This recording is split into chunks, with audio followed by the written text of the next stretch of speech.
HPSP 의도적인 급락, 급등 냄새가 납니다. 네, 안녕하세요. 주식 투자를 하시는 우리 주주님들, 그리고 주경야도 구독자님들, 어려운 여건 속에서도 꿋꿋하게 주식 공부하시는 여러분들을 위한 주경야독입니다.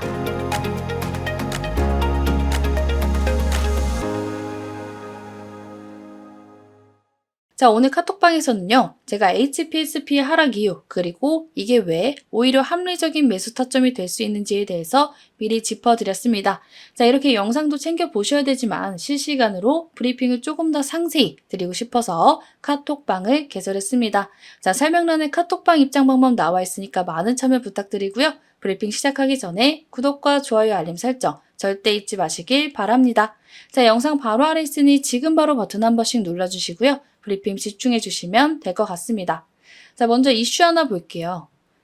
자, HPSP 2대 주주 한미반도체 블록딜 소식에 8%대 하락 이렇게 나와 있습니다.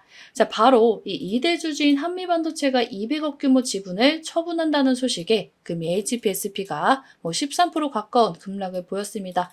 자, 근데 제 일전에 한미반도체 영상 찍어드렸을 때 그때를 보시면 아시겠지만 이 한미반도체 곽동신 회장은요, 이미 21년도 HPSP 저점에서 잡아서 대략적으로 700%, 800% 정도 수익을 기록 중에 있던 상태입니다. 자, 그리고 올해 들어서 여러 차례 차익 실현을 진행하면서 700억 가까이 현금화를 시켰고요. 즉 이번 30일 200억이 더해지면은 대략 900억, 1000억 가까이 되겠죠. 자, 그런데 이상한 점이 있습니다. 자, 앞에서 700억을 이렇게 팔아 제낄 때는 주가가 계속 올라가고 있다가 200억을 판다고 하니까 10% 이상 급락이 갑자기 나온다? 당연히 좀 이상하죠. 자, 심지어 곽동신 회장이 가진 물량은 아직도 많습니다. 자, 8%면 절대 적은 지분이 아니죠. 당연히 일전에 비하면 지분이 많이 낮아지긴 했지만 8%면 적은 물량이 절대 아닙니다. 자, 근데 지금 모두가 이 블록딜 이슈에만 집중을 해서 이 종목이 어떤 종목인지는 중요하지도 않고 펀더멘탈은 잘 파악하지 않고 있고 이 개인 투자자분들은 한미반도체 곽동신 회장이 200억을 팔았대. 이래서 투매를 유발하고 있다라고 볼 수가 있습니다. 자, 근데 오히려 이 종목을 알고 나시면요. 더 떨어져서 살 기회를 주는 건가 하실 수 있습니다. 자, HPSP는 어떤 기업이길래 그럴까요? 자, 바로 반도체 장비주고요. 이 교유 전율 저렴막을 사용하는 트랜지스터의 계면 특성을 개선하는 고압수소 어닐링 장비를 개발하고 제조 판매까지 하는 기업입니다. 자, 이 고압수소 어닐링 장비란 반도체 소자 계면사의 문제점을 개선하기 위해서 이 반도체 전공정 장비에 사용되는 장비입니다. 자, 압력으로 수소의 화학작용을 유도하고요. 계면 결함을 전기적으로 비활성화해 구동 전류 및 소자 속도를 크게 개선하고 있습니다. 자, 근데 이게 왜 필요해? 자, 복잡한 얘기는 저도 반도체가 전문 분야가 아니기 때문에 다 빼고요. 간단하게 말씀을 드리면은 이 반도체 기술 발전에 따라서 작고 미세하게 만들어서 성능을 좋아지게 하는 데 있어서 굉장히 중요한 역할을 하는 장비다라고 체크를 해두시면 될 것 같습니다. 자, 특히나 고속화, 고전력화에 따라서 이 누설 전류가 낮아야 더 안정적이다라고 볼 수 있는데요. 이 고압수소 어닐링 장비가 그 역할을 해주는 장비다라고 볼 수가 있습니다. 자, 근데 이 장비주는 경쟁사 체크가 굉장히 중요합니다. 자, 그래서 경쟁사도 한번 비교를 해드릴 텐데, 사실상 이 분야에서는 독점 상태이긴 합니다. HPSP가. 자, 그래도 꼽아보자면 워닝 IPS 있고요. ST 정도로 압축을 할 수가 있습니다. 자, 근데 이 워닝 IPS는 적용 공정 자체가 다르고 이 워닝 IPS의 장비는 반도체 미세공중에 쓸 수 없다는 점에서 큰 차이가 있습니다. 즉 HPSP와 이 기술 격차가 굉장히 크기 때문에 좀 경쟁 상대로 비교하기에는 다른 분야는 몰라도 이 어닐링 장비 분야에서 패스를 해도 될 것 같다라고 말씀을 드릴게요. 자, 그리고 이제 마지막으로 예스티도 있죠. 자, 예스티 보시면은 이슈가 하나 있습니다. 자, 예스티 vs HPSP 어닐링 장비 소송정 돌입 이렇게 나와 있죠.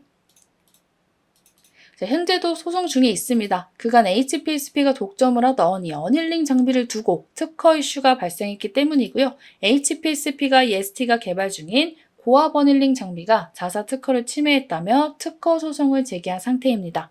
자, 현재까지 이 어닐링 장비 시장은 HPSP가 삼성전자, TSMC 등 반도체 파운드리 업체를 주요 고객으로 잡아가면서 시스템 반도체에서 메모리 업계까지 적용을 딱 준비 중이었는데 HPSP 입장에서는 갑자기 ST도 어닐링 장비를 해?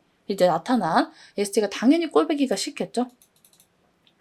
자, 우선 양측의 입장을 각각 보면요. 굉장히 팽팽합니다. HPSP는 자사의 특허를 너네가 베꼈잖아 하는 입장이고, ST는 야, 너네랑은 좀 달라. 문제될 일 안 만들었어 라고 이제 말을 하고 있습니다. 자, 그러면서 소송에서도 자신이 있어 라고 하고 있는데요. 이렇게 되면은 결국에 피해를 보는 것은 ST가 됩니다. 자, 왜냐면 기술 침해 여부와는 관계없이 이 특허 법원의 판결 때까지는요. 신규 장비의 정식 판매는 지연될 수밖에 없기 때문입니다. 자, 그래서 이 판결까지는 1, 2년 정도 시간이 소요될 수 있어서 ST의 양산 일정에 당연히 차질이 생길 수밖에 없습니다. 자, 그리고 지금 누가 이길지는 각각 이제 전문가들마다 시각이 엇갈리고 있어서 우리가 뭐 알 수는 없으나 이미 HPSP가 시장을 다 장악을 해놓은 상태에서 뭐 ST가 정말 엄청나게 싸거나 기술력이 엄청나게 뛰어나지 않는다면 이 시장의 신뢰와 기대감을 흡수하기 어렵겠죠. 즉, 지금 HPSP 입장에서는 리스크이자 경쟁사는 일단 뭐 예스티라고 볼 수는 있지만 이것 또한 당장 판결이 나는 게 아니기 때문에 현 시점에서는 크게 문제가 되지는 않는다. 하지만 장기적으로 볼 때는 유심히 봐야 되는 이슈가 맞기는 맞습니다. 자, 왜냐면은 독점적 기술력이 깨질 수도 있기 때문입니다. 자, 이 점은 체크를 좀 해두시면 좋을 것 같고요. 이제 실적은 어떤지 좀 같이 보여드리면은 자, 여기 매출액 먼저 보도록 할게요. 자, 매출액 600, 900, 뭐 1500 쭉쭉 올라가죠. 영업이익도 280, 450, 850 쭉쭉 올라갑니다. 자, 그리고 영업이익률도 45, 49, 53, 54. 이게 50 근처에 되면 정말 상당한 건데, 자, 일단 내용을 보셨으니까 말씀을 드리면은 요즘 같은 시기에 빨간불이 이제 적자가 없는 것도 신기하고 매출액 영업이익까지 계속 늘어나는 재무제표를 보기가 굉장히 드문데 진정 이상적인 재무제표죠. 부채 비율도 안정적이고 유보율도 상당히 높습니다. 자, 거기에다가 영업이익률이 아까 50에 계속 뭐 육박하거나 넘거나였죠. 자, 제품 하나를 팔면은 뭐 10,000원짜리 팔면은 5,000원 이상을 남겨먹는다는 건데 최근에 정말 이런 종목을 본 적이 있나 싶기도 하지만 이렇게 하는 제조업은 정말 몇 개가 없습니다. 자, 왜냐면요. 장비 회사면은 결국에 이제 삼성전자 같은 뭐 파운드리 회사의 밑에서 을의 입장이 될 수밖에 없는데 그럼에도 불구하고 이런 미친 이익률을 남겨먹을 수 있다는 것은 당연히 기술력이 받쳐주기 때문이다라고 볼 수가 있습니다. 그쵸? 자, 아까 보여드렸듯이 매년 매출, 뭐 영업이익은 모두 계속 급증하고 있고요. 이미 글로벌 탑티어 반도체 업체를 모두 주 고객사로 잡아두었기 때문에 괴물 같은 기업이, 괴물 같은 성장성 있는 기업이 되지 않을까라고 생각을 좀 하고 있습니다. 자, 특히나 지금 인공지능 AI 수요가 계속해서 뭐 날로 높아지고 있죠. 자, 그래서 이 높아지면 고압 수소 어닐링 장비의 수요 또한 늘어날 것이다라는 전망도 굉장히 커지고 있습니다. 자, 아무래도 이 AI에 들어가는 HBM 생산에 혈안이 되어 있는 메모리 반도체 업체들이 메모리 품질 개선, 뭐 미세공정 적용으로 HPSP의 장비를 필요로 하지 않을까라는 기대감이 증폭이 되고 있습니다. 자, 그리고 더 큰 그림을 그리기 위해서는 예스티와 특허 소송도 잘 마무리되는 게 베스트겠죠. 자, 외국인들도 오늘 이렇게 급락이 나왔지만 잠깐 이제 동향 보시면요.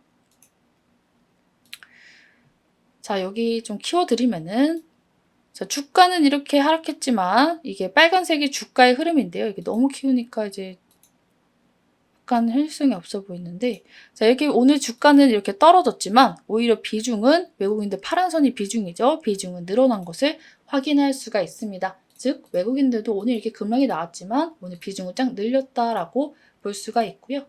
이번 하락 30일 전까지는 당연히 블록딜 매매 때문에 블록딜 때문에 지지부진할 수 있겠지만 다시 반등할 수 있는 이 외국인 비중도 그렇고 이슈도 그렇고 모멘텀도 그렇고 여건이 충분히 있다. 그래서 얘네가 이렇게 떨어질 때 잡은 이유가 있을 것이다. 이렇게 합리적으로 의심을 해볼 수가 있습니다.